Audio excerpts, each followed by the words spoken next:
Good afternoon, everyone, and welcome to today's construction clinic hosted by the ICCP.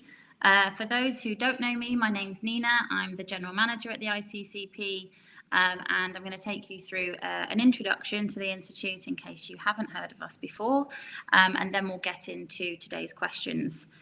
Please remember, if you haven't submitted a question in advance, you can submit questions through the chat box. And we'll see if we can get answers for you today from our panelists.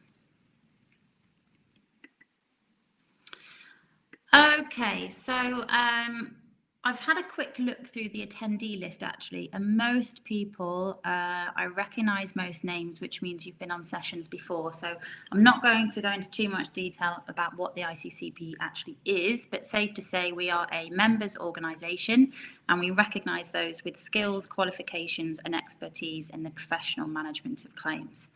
We offer membership at 3 levels: associate, member and fellow. Each comes with a defined set of criteria which must be met in order to gain entry at that level. And as you'd expect, similar to other institutes, associate is your entry-level membership, or those studying to gain qualifications in the management of claims. And at the other end of the spectrum, we have fellow, reserved for the most experienced professionals and those who've been working in the industry the longest and acquired that detailed level of expertise. I'd also just like to highlight that we do offer concessionary fees. So depending on where you reside in the world, you may benefit from a 50% reduction across all application fees, annual fees, and once you're a member, that also applies to upgrade fees if you'd like to upgrade to member or fellow. Okay, so membership benefits. I'm just going to highlight brief benefits, and we've actually recently put a video together, so I'd like to play this for you now.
Okay, so a very quick video highlighting some of the key benefits of membership. There are others, so if you'd like to check out those in more detail, do take a look at the ICCP website. You'll find all the benefits listed under the membership section. And there's the link to the website. My contact details also on screen for you there. More than happy to answer any questions you have or to have a chat about the ICCP in general. I'd love to talk to anybody that's interested in joining our community.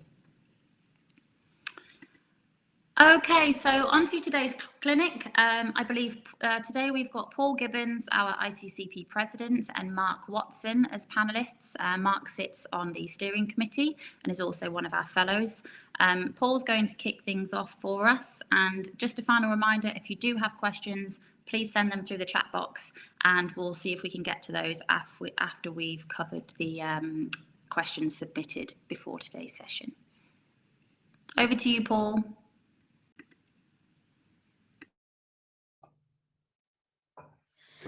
Thank you, Nina, and welcome everybody.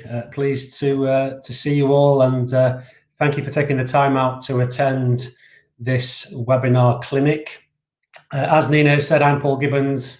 I'm the president of the ICCP. I was elected last year, and it's a great pleasure to be associated with the ICCP And I have found that these webinars have been quite useful, not only for explaining what we do, but also for genning up on my own personal knowledge as well and doing a bit of CPD, which is always good. So for those that aren't aware, these clinics run for about half an hour. So we're going to run to about 1:30 here in the UK. In essence, what we have is we've got a couple of questions that have been put forward by the candidates. And myself and Mark will deal with those. We've only currently got 2 questions for today. We did have one issued late this morning, but that in itself, we could do a webinar on that on its own because there's so much content in it. But I'll kick off with the first one. And the first question is from Srini Vasan. I hope I've explained that name correctly or pronounced that name correctly. And the question is, one question in particular to additional costs that the contractor suffers due to the extended time resulting from COVID-19. And Srini Vasan would like to understand the interpretations around a pandemic and epidemic, and whether the latter is covered under clause 8.4 of the FIDIC general conditions, whereas the former relates to force majeure.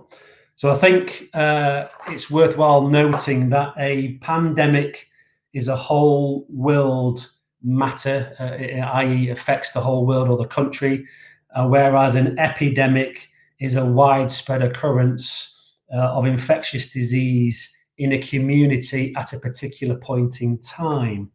Now, with regards to COVID-19, and in particular FIDIC, some of you may recall Andy Hewitt and myself, we did a presentation webinar back in March, which in essence touched upon coronavirus and the implications of an extension of time and whether it is a force majeure and what the entitlement is for the contractor.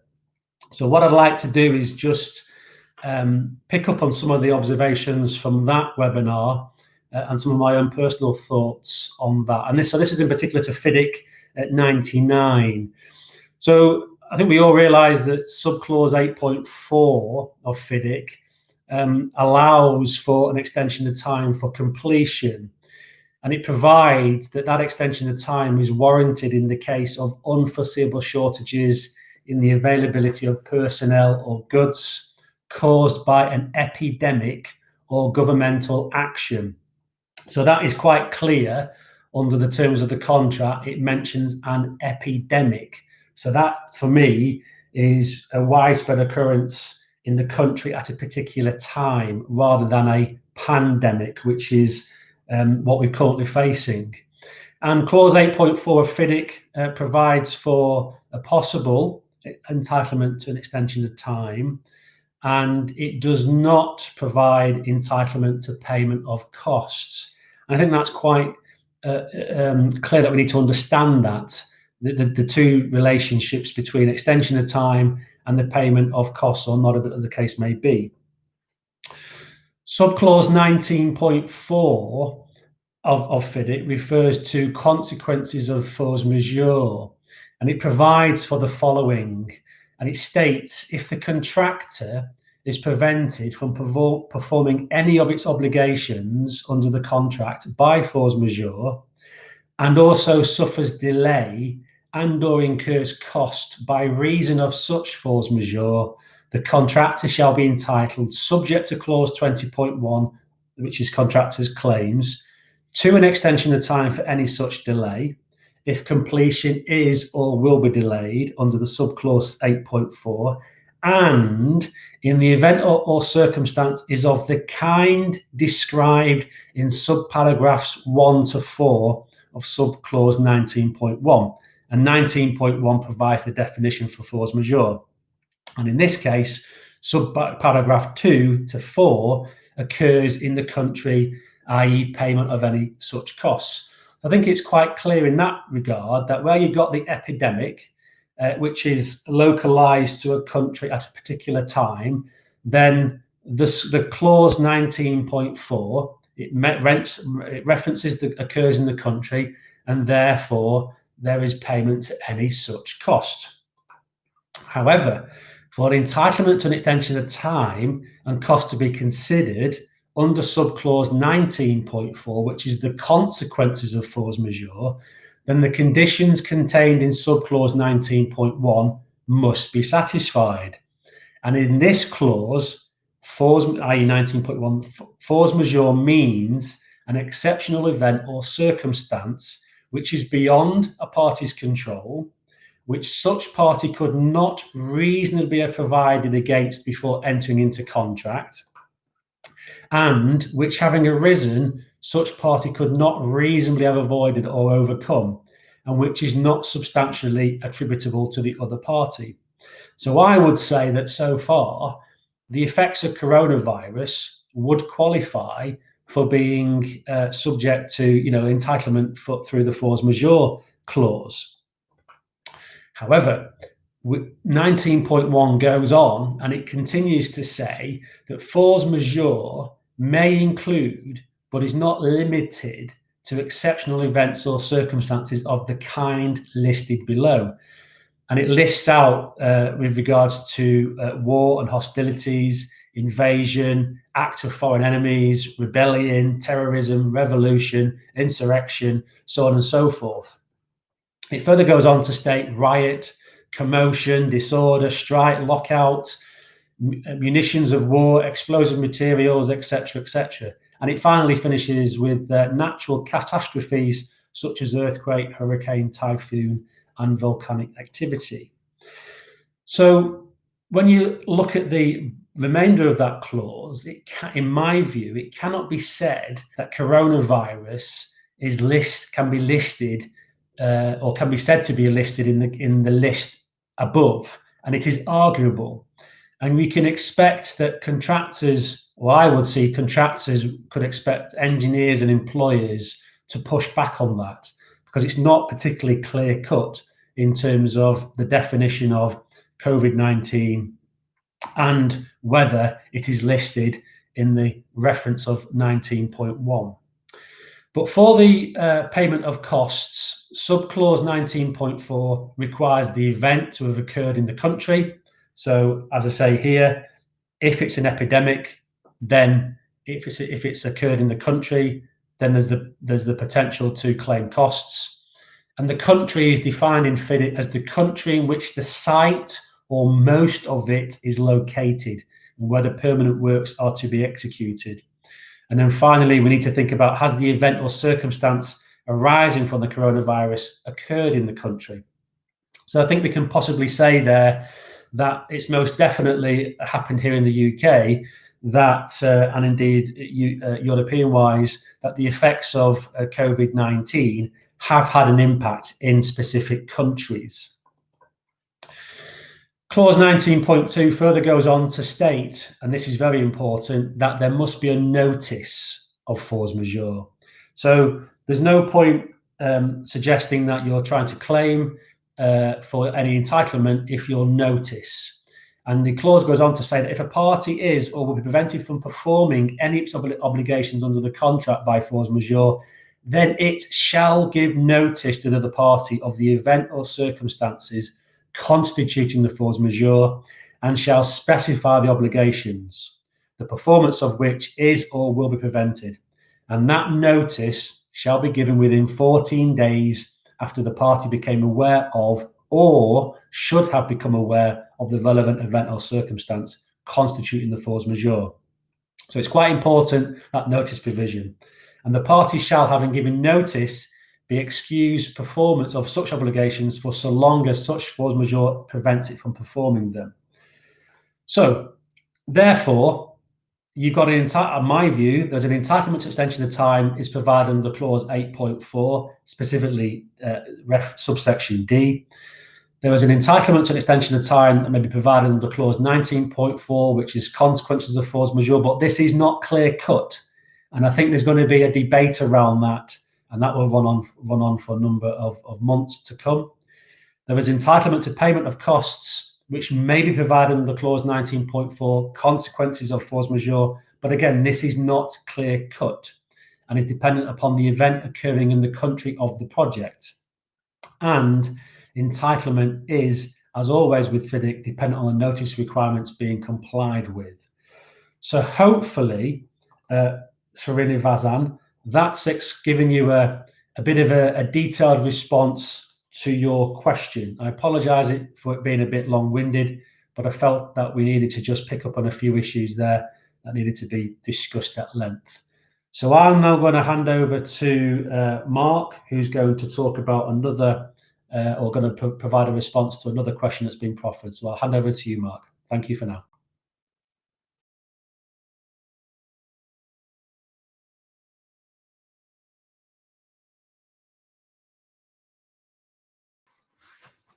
Thank you, Paul, and welcome everybody. My question I'll respond to is from Tahir Khan, and the question is, how can we claim from design consultant for its negligence related to cost?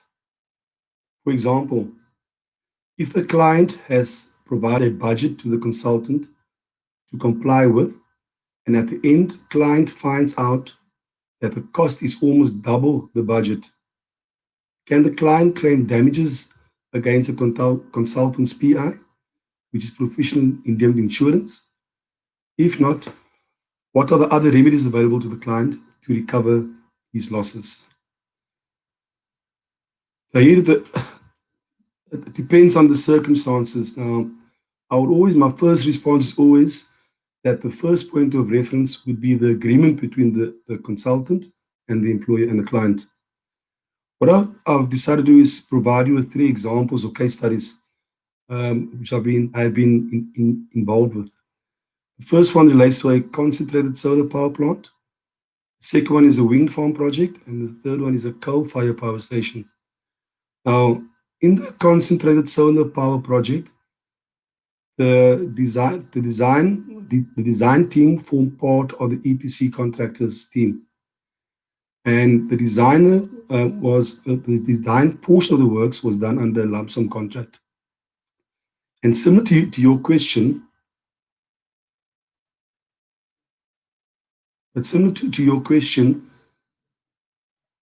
the EPC, the design portion was based on lump sum. It has a certain amount of hours and a certain cost in that.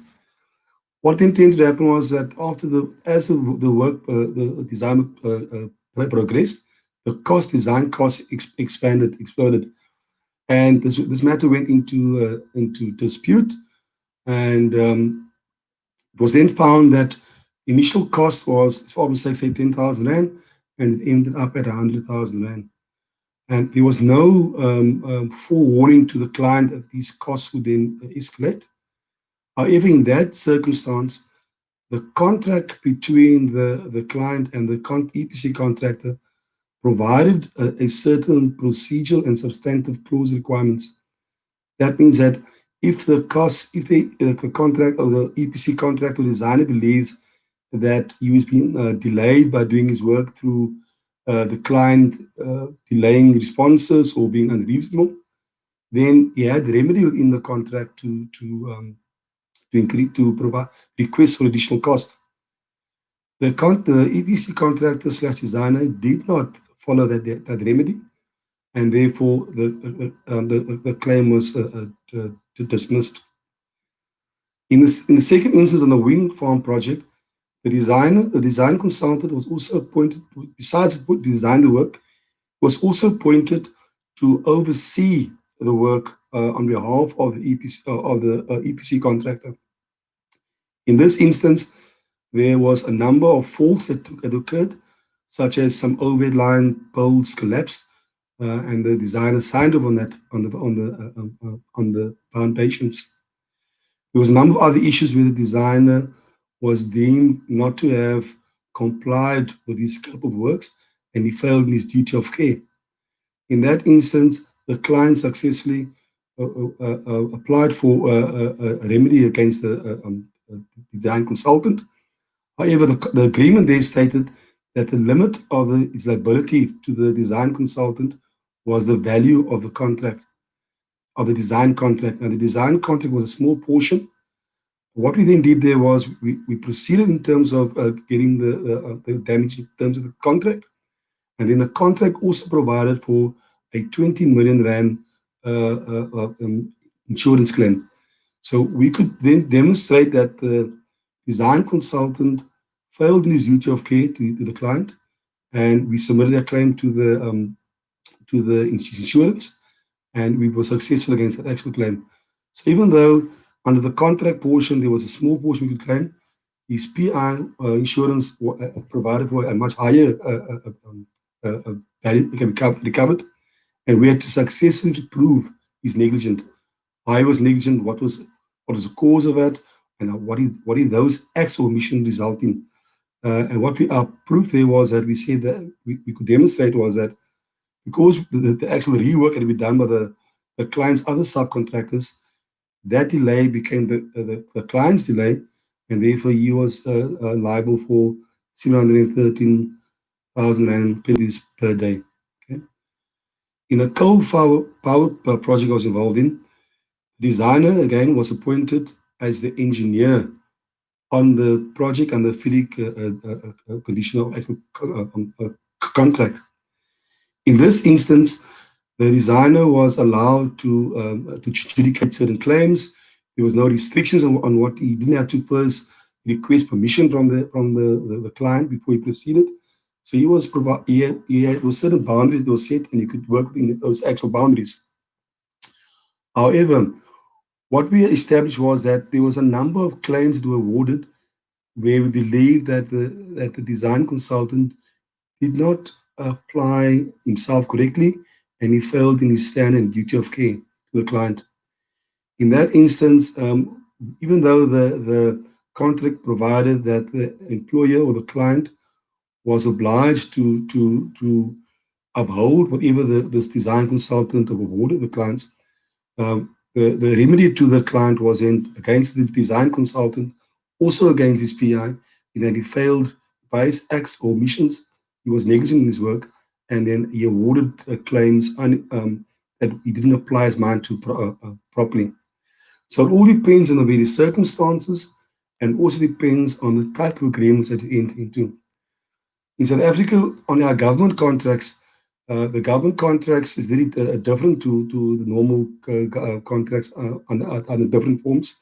Whereas the government contract will stipulate that the PA or the principal agent or the engineer or the project manager, depending on the contract that they use, has not got the authority to award, to amend the dates, the construction completion dates, to award additional cost, or to award the time for extension of times. That authority still vests within the government department. So in that instance, it becomes very difficult for the government department to go after the engineer unless his act or omission has resulted in the incorrect design, or in other circumstances, design was improper, and the amount of rework that was required resulted in additional costs. And again, I stress that you need to consider the contract, you need to consider the clauses in the contract, and you need to consider very carefully whether you can prove negligence through the design consultant's act or omission, whether he was negligent or whether he was acting on instructions from the client. That's all from me, Nina, so I'll hand back to you.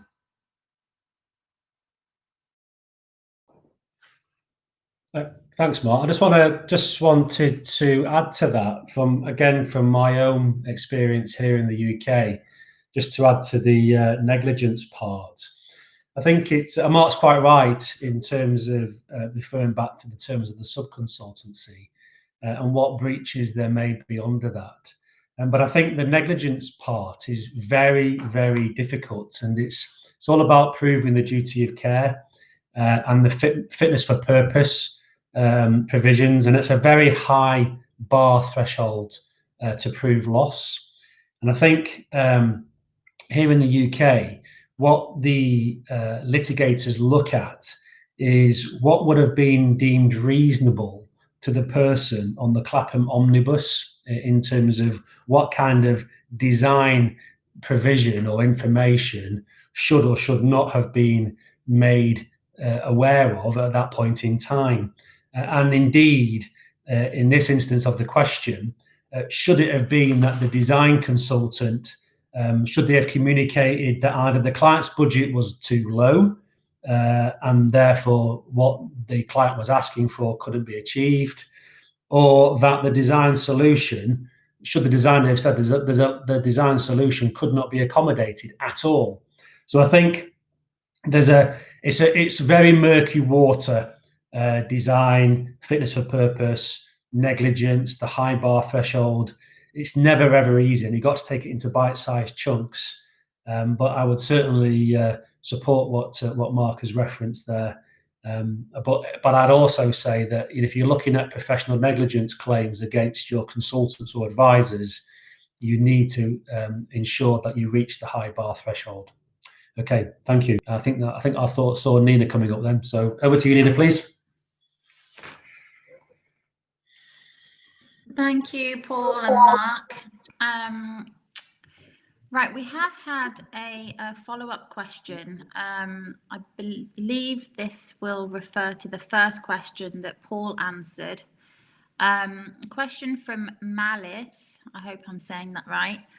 He says, in countries where curfew or lockdown was imposed, cost should be claimed under subclause 13.7, changes in legislation. Is that right? So yes, there was an opportunity there to recover costs of changes in law, which is the legislation bit. And we are actually pursuing claims for some of our clients internationally on that basis, where there's been a local lockdown. We've classed it as a change in, or we consider it to be a change in law locally, and indeed we think that our client has a right to claim. So yes.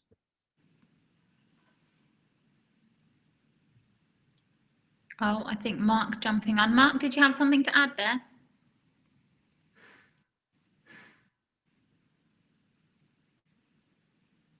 Okay, I guess not. Okay, so that answers all of today's questions. We've had no live questions in. So I think we can wrap things up there for today. We'll be back again in a couple of weeks' time. If you're on our mailing list, please expect an invitation. If you're not, you'll also find registration details on our social media pages. So make sure you're following us on LinkedIn and Twitter and Facebook. And we'll see you again in a couple of weeks with 2 new panelists. So thank you, everybody, for joining today. And thanks to Paul and Mark. We'll see you soon. Thank you all. Bye-bye for now.